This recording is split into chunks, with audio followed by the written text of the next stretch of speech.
Bar. My guest is Shaila Patel. She is, oh, she's amazing. She is so much fun to hang around and be with. And she is a unabashed lover of all things happily ever after. So in that we definitely have something in common. Shayla's younger self would finish reading her copy of Cinderella and chuck it across the room because it did not mention what happened next. Now she writes from her home in the Carolinas, a fellow North Carolinian with me, and dreams up all sorts of stories with epilogues. Member of Romance Writers of America, she's a pharmacist by training, a medical office manager by day, and a writer of Pound Own Voices Romance by Night. She is the author of the multiple award-winning Joining of Souls trilogy, a young adult paranormal romance, and is currently working on a full-length YA contemporary romance and a YA romantic suspense. Shaila loves craft beer, genuine people, and reading in cozy window seats. But basically, she will read anywhere. And she was the 2015 Chancellor Book Review's YA Paranormal winner, the 2017 Authors Circle Young Adult Book of the Year Award, 2018 Prism Award for Best Young Adult Paranormal and Best First Book, runner-up from the 2018 Athena Award for Best Young Adult Paranormal, the Georgia Romance Writers Maggie finalist for Young Adult. Book number 2, Fighting Fate, was the 2019 National Excellence in Romance Fiction Award in YA. The runner-up for the 2019 Prism Award for Best Young Adult Paranormal. And book 3, Enduring Destiny, is the 2020 third place Prism Award for Best Young Adult Paranormal. We could go all day, Shaila. So, hey, my darling, it is great to be able to sit and chat with you again. How have you been? Thanks for having me. I've been good. I've been missing all the in-person events. I thrive on those. Those have been, the last couple of years I've been going almost everywhere that I can. And so now, now not being able to reach out and meet fans and meet new readers, that's been kind of a bummer, but understand why. And so doing these little online things has been really great. It's kind of a nice little substitute, rather than doing nothing and staring at my computer screen all day, every day. Yeah, for sure. I mean, I so know what you're talking about with that. And it's been really interesting to try to, kind of wrap your head around, okay, we can't go out now. You got to get creative and you got to start doing things that still connect you with the readers and in a way that you're able to do it without too much rigmarole or too much where's the button, that whole thing. So it's been really cool to have these Zooms available to be able to chat with your readers and stuff. So thank you for joining us tonight. So I am sure listeners can't wait to learn more about you and hear more about your work. But let's start by telling listeners a little bit about yourself that I haven't covered already, and then tell us what drew you to writing in the first place. Well, yeah, my bio pretty much covers it all, doesn't it? I mean, it's what I do during the day, it's what I do at night. I love happily ever afters. And I think the thing with that is, I was a happily ever after fan from childhood and didn't even realize it, didn't put two and two together.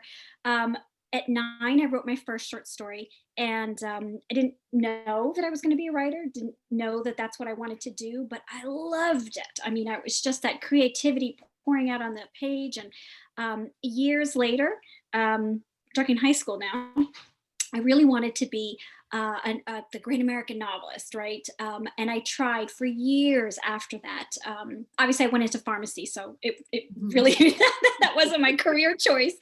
But I did write on the side, and it ended up being that I was writing the wrong genre. I was really trying literary fiction, and I got into romance quite by accident, and I realized, you know what, this is what I loved about TV shows, about movies, about books in high school. Why did I go astray and try Right. literary fiction? So yeah, my people always say, what's your best advice, for want to be authors? I said, well, first of all, you're a writer no matter what. It doesn't matter whether you write a short story, a novel, whether you can finish or not. But the big thing is write what you love. Don't write what you think you ought to. Like I kind of fell into that trap and wasted years upon years trying to do something that really wasn't my voice and wasn't what made me passionate about writing. So yeah, the whole romance thing, the happily ever afters, I look back and now look at back at that Cinderella true story, because I remember getting to the end and just wistfully staring at the last page of the golden books and thinking, I wish I knew what else happened, Right. and then get all upset and then start a new book and get to the same end. And I think that was really kind of the start of it. And my mind was just, what happens next? What do they do next? Right. What is that epilogue? I love So yeah. epilogues. They What, are what, really great because you do end up sitting there going, okay, well, I need to know what happened later. Did they, right. did they have any kids? Did they get married? Did they do this? Did they do that? So, Right. how exactly did you get into writing paranormal for YA? Well, that's interesting. So I have that typical Twilight story that everybody else has. Yes. And I had a babysitter at the time for my son, and she was like, you have to read the Twilight series. And I'm like, "Psh, I write literary fiction. What are you talking about? But yeah, I did. And I enjoyed them so much. It was just easy entertainment. And it was so much more fun than just watching a movie, 2 hours, boom, you're done. I was just absorbed in this other world.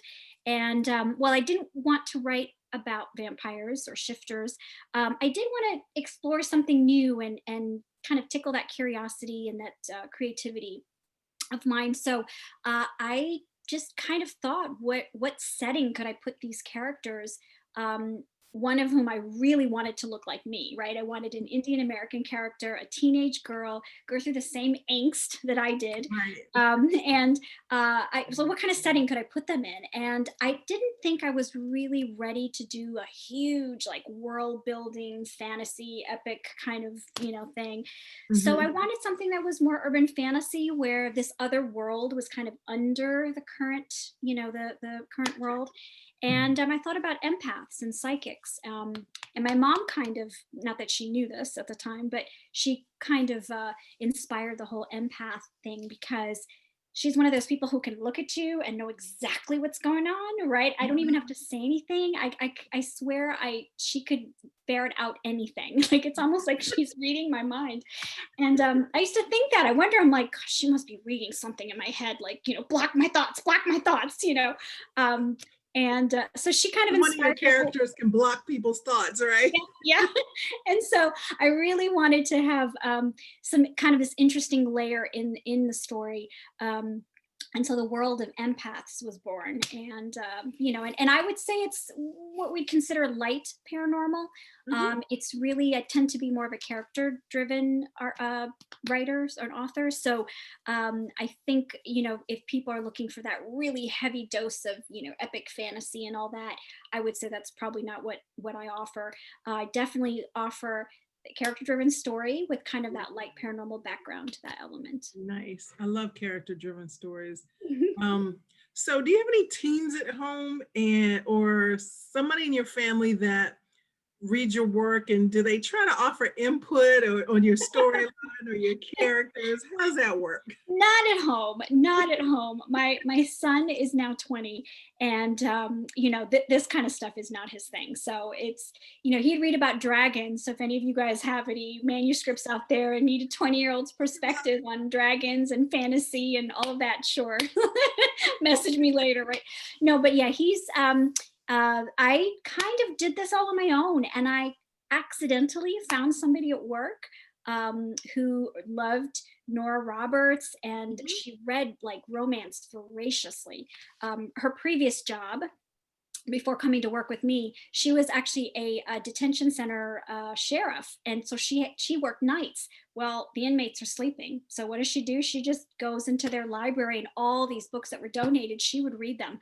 She'd almost read like a book every 2 nights, 1 to 2 nights, and be done with it. So I kind of thought, oh, do you mind reading my book? This is the first time I've written anything this long. All my other works have been short stories. I never had the passion to turn it into a novel. And what do you think? And she was really supportive, and she's like, "This is really good. You could really turn this into a book." Mhm. And so that story turned into my Soulmated, the first book, and it took a couple of years to really edit it and start that publishing process. Going around and looking for Right. publishers, figuring out how to do this thing, right? But meanwhile, I had 2 books written, and I was working on the third. Actually, the fourth is why the young adult romantic suspense that I mentioned in my bio. Mhm. That used to be an adult book, and in the last couple of years, my agent and I decided to switch it to young adult. So that book plus book 3 in the trilogy.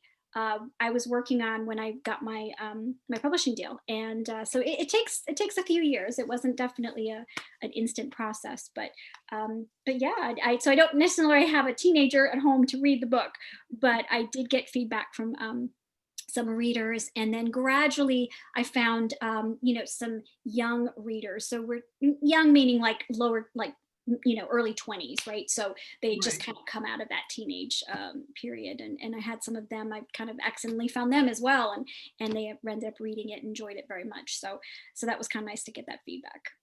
Nice. Can you tell us a little bit about your writing style? Ah, well, I and you remember I came from that kind of literary fiction background, writing genre fiction, right? So when you think of genre fiction, in case some of your viewers don't know, we're talking mysteries, thrillers, romance, really the commercial fiction. Literary fiction is kind of what you would think you'd read in English class or in academic circles. Although some of those older books were probably commercial fiction back in their day, right?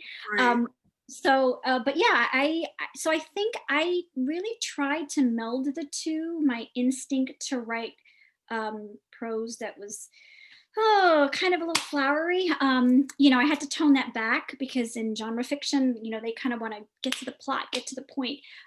It's a very different feel. So that whole Mhm. character-driven story that you would get in literary fiction, I now had to kind of change that to a plot-driven story and still, I guess, honor my roots, right? Right. I really enjoy writing different points of view. So Soulmated is actually 2 points of view. It's the Irish boy, Liam Whalen, and the Indian American girl, Lakshmi Kapadia. And the two of them, they get alternating points of view chapters. Mhm. And writing that was really like exciting, right? I learned a lot about Irish slang, Irish syntax, Irish English syntax, I should say, and used those voices in my story, which maybe a typical genre author may not spend so much time doing because they're really just kind of focused right into the craft. I mean, the story, the plot. I really wanted to set aside 2 very distinct characters, and focus on that, along with some of the flowery writing and stuff, and tone it back and learn to Right. balance that, right? So I would say, I like, if someone were to come to my books, I would say expect a story. That has that storytelling feel, right?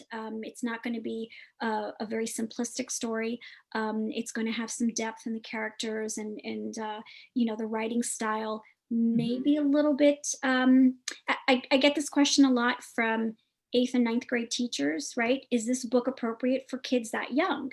And I would say, well, in terms of the romance level, I would say it's probably right at where Twilight was. Mhm. But as far as the writing level, it probably is a little bit higher. And I say this because if you've ever heard of an Irish person speak English, their syntax is a little, it's different. It's not how we would say things. And the closer you get to an older generation, the more wonky it sounds, right?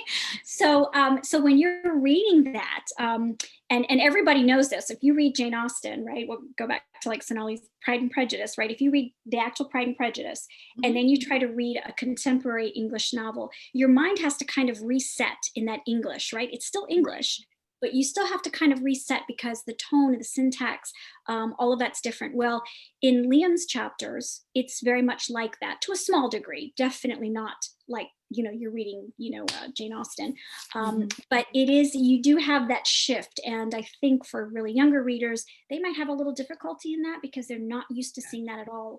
Because usually eighth graders, not all eighth graders, but most eighth graders aren't reading Pride and Prejudice, right? They're still reading American fiction. They're not really reading some of those 1800s, 1700, 1800, 1900, English, right? So not that Liam's chapters are that old in that sense, but it's a little bit different. So I would say that's kind of what you're getting when you read Soulmated. Nice. So did you want to read a little bit of an excerpt from that, or do you want to just? Okay. Sure, I could do that. Let's see what time we've got. So we've got a few minutes left. I'll read a quick little. So Soulmated is here. If you can see that, that's my cover. And so I have a little 2-chapter sampler that makes it easier to hold and read. Chapter 1 is Liam, right? So it's got a little bit of an Irish twang sometimes because that's how I hear his voice, but please don't hold this against me. I do not do Irish accents very well. Okay, we won't. So chapter 1, they're calling this a test. Not even a ping grazed my mind as the 5 elders tried to slip past my mental blocks and into my emotions. A sheen of sweat over William's lip proved he wasn't faring as well. Of all the cousins now come of age, William and I were the last to be sitting before the elders. I'd have felt guilty for his not doing so well had he ever shown an interest in leading the family. But we all knew he'd rather have his head in the library. Now his heart was with his wife at Colleen. He, at least, seemed to have a choice about his fate. I sighed. Not so for me. Are we boring you, Prince Liam? I snapped my eyes up to Elder Adebayo. He wore his trademark bow tie with a traditional fila atop his head. In the fraction of a second it took me to untangle the meaning from his heavy Nigerian accent, I blanked my expression and sat upright. The elders sat along one side of an antique conference table facing William and myself. The manor staff had rearranged the study to hold both the testing and signing over ceremonies. Gone were the leather club chairs and stained glass lamps normally dotting the large space, giving it the air of a posh library. Now it seemed more an election night headquarters, like the sort you saw on the telly, with bright lights and a gathering of families strewn about, waiting for the results. A photographer hung about in one corner, camera in hand. Not far from him stood a team of solicitors guarding rolling briefcases. There were no doubt stuffed with legal documents for the victor to sign. My throat clearing echoed in the now silent room and my cheeks warmed. No, sir, not at all. Although I'd like to know when it is you'll begin with me. I pasted on an oh so innocent smirk and watched William shake his head and smother a grin. I shrugged at him, hoping to lighten the mood. 4 of the elders cocked an eyebrow, all except Elder Claire Brennan, our lone Irish representative. She leaned ever so slightly forward from where she sat at the center of the group. So much for having a bit of crack. The familiar knocking on my brain, like the distant sound of drums, told me someone had got past my first line of defenses with their probe. The rest of my mental blocks held up, though. The corner of Brennan's lip stretched upward. Toying with me, was she? I leaned back with a matching smile and loosened my tie. Mum and I were the only ones in the family who'd mastered the skill of probing and manipulation. A handy skill that, especially when the burden of the entire clan's financial success might well be resting on my shoulders. As if sensing the end of the ritual, Mum whispered to the house staff and pointed toward the main doors, directing them to begin preparations most likely. She turned and nearly ran into a Mediterranean-looking man with a grotesque mole on his left cheek. He wasn't a relation or a solicitor, so I assumed he was a council minister. Their stances were stiff, and despite being too far for me to hear, Mum's replies seemed short and clipped. He moved around her, and on his way out, his eyes met mine. He lifted his lips in a smirk. Arse. My attention darted to Mum. She was smoothing out the front of her dress, and her shoulders heaved a time or two before she turned back to face the room. I mentally sent her my curiosity, but she ignored me with a smile. She did at least send me her love before she weaved herself into the crowd. Within a few minutes, Elder Brennan squared her shoulders and opened a portfolio in front of her. The rest of the elders relaxed back in their seats and passed her folded slips of paper. Jesus Christ, thank you, this bleeding mock-up was about done. A short Yay, that was very good. Thank you. Thank you. Like I said, I have a tiny little bit of an Irish twang that I can do, but that's about it. Well, you got a second. You feeling bold? I want to give people a few seconds to learn a few of your favorite things. So are you ready? Sure. Go right ahead. All right. Dessert. Oh, anything chocolate. Chocolate, no, but I have to look caveat. Chocolate with texture. Like, some people just love that chocolate on chocolate on chocolate, and it's like too much. I need a little crunch, I need a little salt, a little sweet, a little creamy. So anything with chocolate mixed in with any of that, I'm yours. You can right. take me by the nose and I will follow you. Ooh, all right. City. City, wow. That's a tough one. I actually love Philadelphia.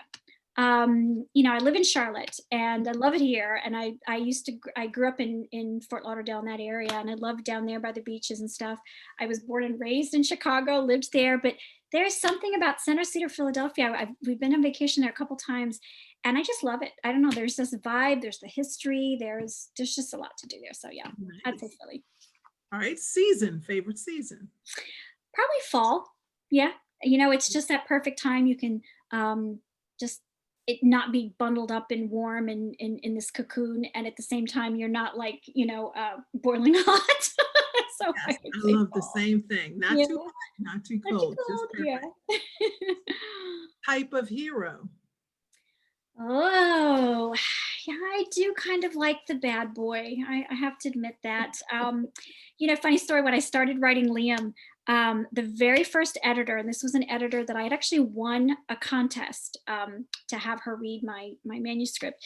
One of her comments was like, girl, you need to make up your mind what kind of hero this guy's going to be. Is he going to be the sweet, loving, Right.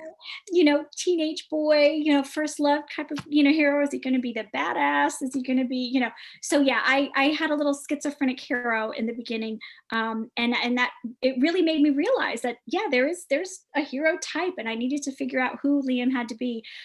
So he's not quite the badass, but I do enjoy that. I would say the hero, the one that's kind of in charge, the alpha hero. I know it's not always politically correct to say that.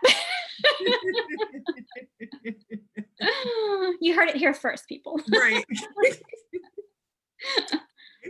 Band or solo singer? Oh, that's a tough one because I like all kinds of music, right? I love Dave Matthews, right? And he actually features in Soulmated. There's actually quite a few songs that feature in there, but I like Dave Matthews. Wow, let me see. He's the one probably I've been listening to a lot lately. But I would say, I love everything from heavy metal, believe it or not, to classical. So it kind of, I'm a mood listener, just like, people have their mood readers, right? They may want a romantic suspense or, a nice mushy gushy contemporary or, some teenage angst, whatever it is. I'm like that with music. I really listen. I have my favorites, obviously, in every genre, but I listen to whatever mood, or if I'm listening to something while I'm writing, whatever the mood of that chapter is that I'll be listening to that type of music for like weeks on end, right? To just kind of really throw myself into that mood. I understand that. I'm exactly the same way. Okay. Cuisine. I would say Thai food or Italian. It's a toss-up. I do love Thai food. I love that spicy kind of tangy flavors and textures. And Italian was always my first love. Everything from homemade pasta to pizza and things like that. So, and of course Indian food, but that kind of feels like it's just me, right? That's not like, it just comes along with the package. It just comes along, right? It's not really a cuisine to me. It's just food. Right. What about? Yeah, that's food. So can you tell us what's next for you, and then let readers know how to get a hold of you. Yeah. Well, right now, like I said in my bio, I'm working on a young adult romantic suspense. It is in the final drafting stages. I'm just polishing it up. My agent is working on that. I took some time off that manuscript this year. I've been really working on that one for almost 5 years. The first couple of years, it was an adult uh, romantic suspense. And my agent was like, you already have this great series for young adult. Why not change it to kind of an upper young adult, right? So we're talking 18, 19, not quite new adult, since everyone in publishing is saying that's not really a market niche anymore.